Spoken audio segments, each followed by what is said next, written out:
उठेर मैले चाहिँ फटाफट बाख्रा निकालिदिएर बाख्रालाई मकै हालिदिएर म चाहिँ मस्त बसिरहेको थिएँ। त्यतिखेर त बाहिरबाट एउटा भाइ आएर कराइरहेको थियो, के लागेको छ भनेको त कपाल काट्न पो रहेछ। अनि कुर्ती यहाँ बसेर मजाले कपाल काटिदिनु थालेँ।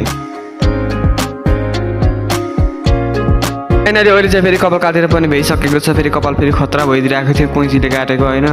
अनि कपाल काटिदिएर भइदिइसकेपछि म पनि लागेँ ड्रेस लिएर टेरेस धुनतर्फ। ड्रेस धोएर सुकाइदिएपछि त घाम पनि के साह्रो बढेको, घामले पनि लास्टै पोलिरहेको थियो, हात त घाम पनि चर्काइरहेको थियो। म पनि लगाइदिएँ बारीतिर। बारीतिर किन जानु थालेको भन्नु होला, फेरि म चाहिँ फेरि लागिरहेको थिएँ मकै भाँच्न। सिस्नाको घारी पनि खतरा भइदिरहेको रहेछ। म पनि एकैछिन हिँडेपछि पुगेँ बारीमा। अब बारीमा मकै भाँच्नै पऱ्यो। एकैछिन भाँचिसकेपछि आधी मकै पनि भाँचेर भइसक्यो। अहिले चाहिँ मैले फेरि सबै मकै भाँचेर पनि भइसकेँ र म त लागेँ घरतिर आउँदा मैले यतिका मकै पनि भाँचिरहेको रहेछ। म पनि घर आएर टाउको नुहाएर फेरि टक्क बसिरहेको थिएँ। मैले बिहान धोएको ड्रेस पनि सुकिसकेको रहेछ। मैले तिन ड्रेसलाई उठाएर म पनि लागेँ माथि आएर तिनलाई फेरि चाहिँ सुकाइदिएर फेरि आकाश पनि खतरा भइदिरहेको छ। यो जासपर नयाँ भिडियोको लागि सब्सक्राइब गर्नु होला।